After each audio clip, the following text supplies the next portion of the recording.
And we will say good morning. This is Mental Training for Peak Performance with Dr. Patrick Cohn, and hopefully we are good to go for this morning. It is our Wednesday morning at 10 a.m.-ish, somewhere around 10 a.m. we get started live, but that's the nature of live things. So Dr. Patrick Cohn, thank you so much again for joining us. Last week we talked about defining mental training. So mental coaching. For me, my brain always finds that Maria Sharapova turning back toward the fence with her fingers on her strings, just taking a deep breath, getting her mind right, that kind of mental toughness to erase the last point and look toward the next point. So tennis players specific, because mental training can be for athletes. You say you've worked with traders, dog trainers, you've worked with anybody who really needs to stay focused and be in the moment and stay in where they need to be. Tennis players specific, which is who we like to talk to. How can this help the tennis player specifically? This mental training, this mental coaching, how are we helping the tennis player specifically?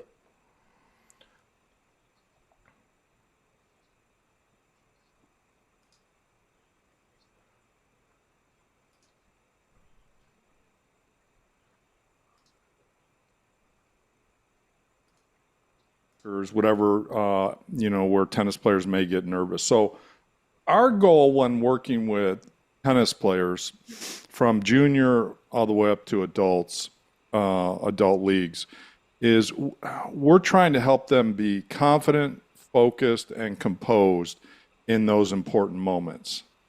That would be like a broad scope in terms of how it can help, what the benefits are. But it's taking one's practice game to competition.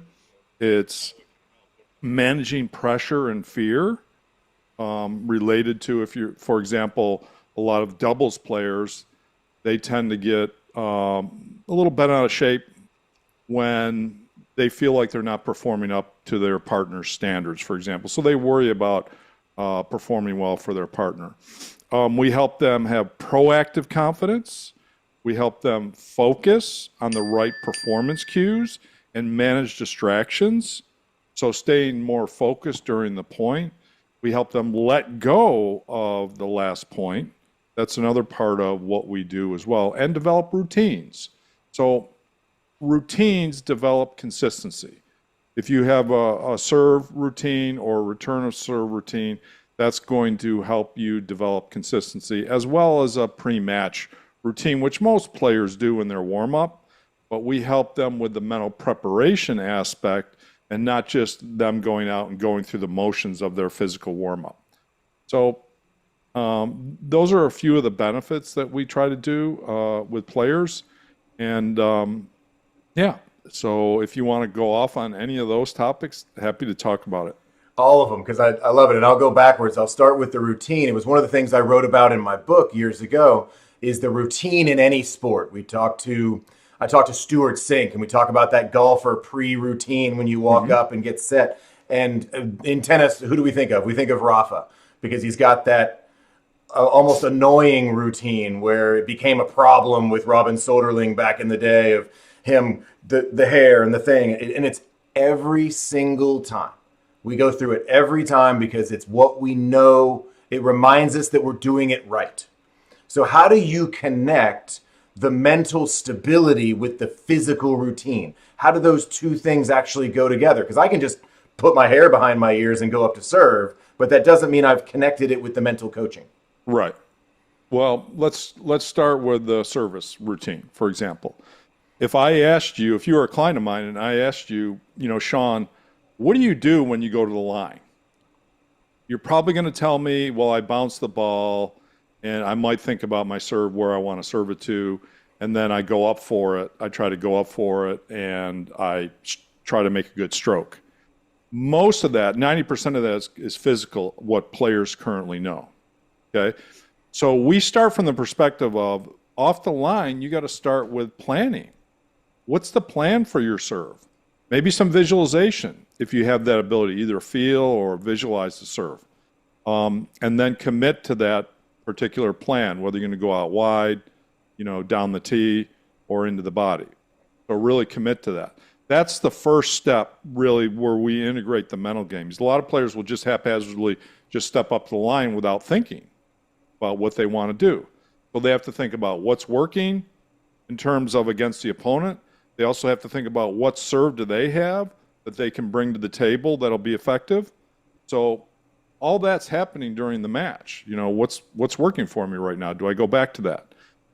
Once they step up the line, we want athletes to be in a very athletic mode, basically. Tennis players need to get away from thinking so much about the mechanics and the technique of the ball toss and the stroke. All that's taken care of, Shaun, in the practice session, right? That should be a done deal. So they have to trust the stroke and the toss that they have. So the next part, we want them to focus on the right ingredients. So that's part of it, focus on the right performance cues. You're not focused on who's in the stands, for example, or who's watching the match. You're focused on those performance cues that are going to help you plan and execute your serve. Another component that we build into it is helping tennis players trust in their strokes, meaning now is the time to just focus on your target and trust it. Now, players that take a lot of lessons, that becomes hard because then they get stuck in what's called a practice mindset, and they're thinking more about how to make a stroke than they are thinking about placement of the serve. So those are some of the steps we go through, from planning, focusing, visualizing the serve you want, and certainly trusting in the stroke you have that day. And the strategy you mentioned takes me back to one of the first things you mentioned, which is that positive mindset, especially in doubles, is working with your partner. So if I walk up to the line with my serve, I should have a plan because my partner in doubles needs to know what I'm doing. Now, there's a certain level where my partner just knows I'm just trying to get it in the box. So, okay, plan A, get it in the box, right? But then as we get a little better, we get a little more mentally focused on what we're trying to do. All right, well, then it's get it in the box to their backhand or down the tee or wherever that needs. And then we're going to talk about that with my doubles partner, to where now it isn't just, okay, get my elbow in the right place for the serve. I'm not thinking about the technicals from my lesson. I'm thinking about the match. I'm playing tennis now. I'm actually thinking about the strategy. One of the things my wife and I were talking about recently is the doubles, the professional doubles players. What do you see? You see the positive affirmation from both teams after every point, no matter what. No matter what. The team that won the point, jump over, high five, good job. The team that lost the point, jump over, high five, we'll get the next one. At least they're trying. At least they try. And it's that positive affirmation, both the men's side, the women's side, you see it a lot. Is that something that you're going to coach into a doubles team that says, even if things aren't going wrong, you mentioned living up to the standards of your partner. I was listening to an interview with Rajiv Ram the other day, and he was talking about he's not typically the high energy positive guy, but he has to be because of his partner. So as we play with different players as well, does that change how my mindset needs to be set, how you would coach me to say, hey, Shaun, take your partner into account as well? Absolutely. It's who's your partner, what's their demeanor, are you going to have to pick up your partner when they make mistakes and be the positive out there? Are you going to be the one that's planning the tactics for the match each and every point? Or are you letting your partner do that because your partner's a better player, for example? So yeah, all of that has to go into that. We call that the communication, really the stage of a point. And it happens really before the match, where you have to work it out with your partner, like what the communication style is going to be. When I work with professionals, often they'll play, several events with the same partner. So they know the tendencies of the partner and whether they have to bring the high energy or whether they have to be the positive one to pick the player up after making mistakes. So yeah, very critical part.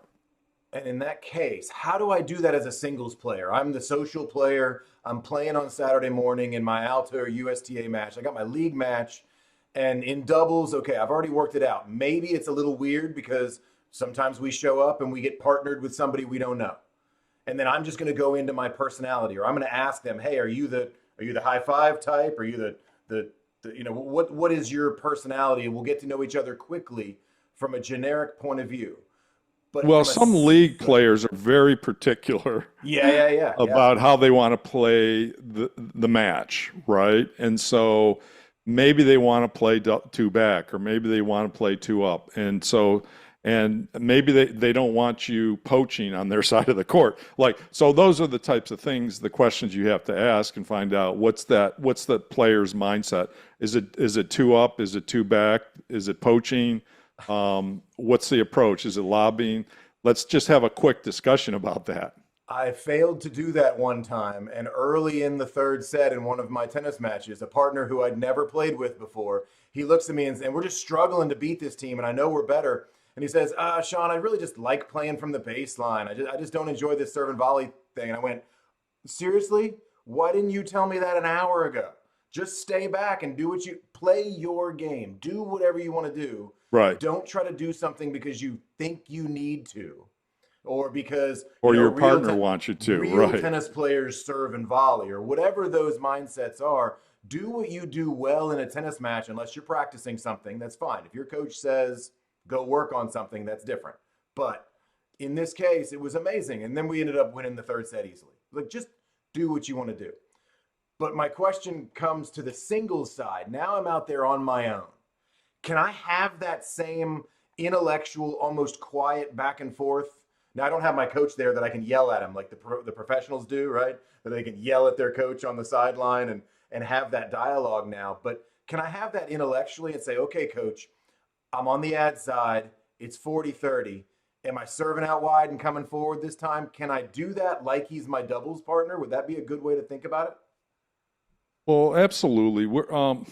I can simplify it for your listeners and viewers, and that is, once you get on the court, it's really about targets and tactics.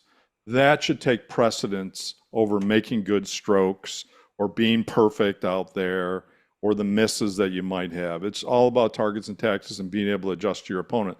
So having that conversation about what's working in your serve, given what your partner's coming back with, then yes, that's an important self-talk that you would have behind the line, and just running through it of, okay, what's working? Is it my slice? Is it my kicker? Which one do I want to hit? Which one's working for this particular opponent? But then once it's time to execute, then it's a single focus. I'm hitting this serve, right? And then be able to react from there. So we're very much into being athletic and helping players react, because the tendency is players are going to overthink that. They're going to overthink their strokes. They're going to overthink their tactics. They're going to overthink their mistakes, and that really keeps them stuck. And so I'm not overthinking it. I'm focused. I've got my self-talk. So that is that inner dialogue. And some coaches will talk about quieting that inner dialogue, but I think that might happen once I get up to the line. Correct. Before that, so part of my preparation is I'm checking my Maria Sharapova, I'm checking my strings, whatever my step back is to take a deep breath, I go to the towel. And in that case, is my self-talk negative? Am I a Andrei Rublev that's always just screaming and banging on myself, angry all the time? Or is it more of the let's go, come on, what type am I to say I can do this? I would guess the positive self-talk is better than the negative, or is the negative almost necessary sometimes? No, it's not necessary, because it's usually beating one's confidence up It for can't be most of good, the right? part. Yeah. So for me, the routine starts with letting go of the last point and being somewhat neutral on the next point, where you're not upset, you're not overexcited about the last point. You're just neutral. You just get to the next point like it's the first point of the game. That's the ideal situation. Certainly, if you have momentum and things are going well and you're hitting some winners, then you could take that momentum with you. It's I call it confidence squared, when you have a high level of, when you have momentum or you're playing well over a period of time. That's what you really want. Obviously, tennis is a game of momentum. Many sports are a game of momentum. So, yeah, from that perspective, it's letting go of the last point and not taking the monkey on your back to the next point. That's any garbage from the previous point, previous game. You're trying to release that before you even set up to the service line or the return of serve. All right, so last question, actual last question this time. Last question is, I want to Can you give me an intellectual tactic, let's say, maybe an intellectual practice to say, okay, I'm walking up to the line and I'm really upset about my double fault. Just an example. I lost the last point. I double faulted. I walk up. I'm low on confidence. What can I tell myself and say, no, no, I'm good. Don't start with no. Probably that's a good idea, right?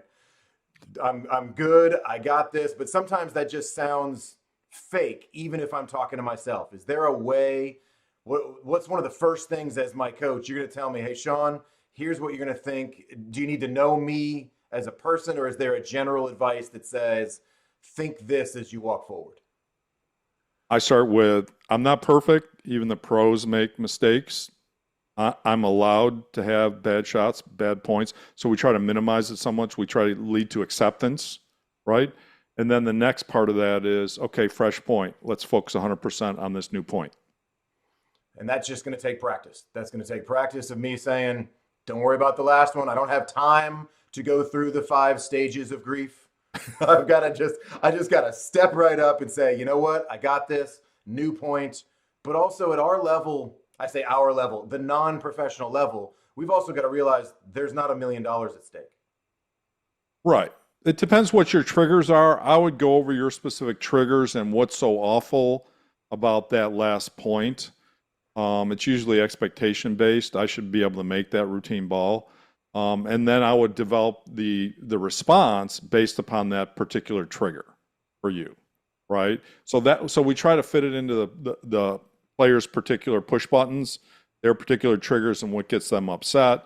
Then we're going to rationalize and adjust. Got it. So if I can know myself and see if I can find some of those for myself, I can take your advice, find my own point of view to be able to walk up to the line with a fresh perspective. And that's one of the ways that mental coaching can help me as the tennis player, in that we spoke with mostly about the serve routine today. But that's a good example to stick with and say, okay, here's my routine. This is the way that the mental training and the mental coaching can help me walk up to the line, fresh perspective, either neutral or positive confidence at least is the goal as I walk up. Dr. Right. Cohn, I really appreciate it. Mental training for peak performance. We'll see you again next Wednesday at 10 o'clock. All right. Thanks, Shaun. Thank you, sir. See you next week.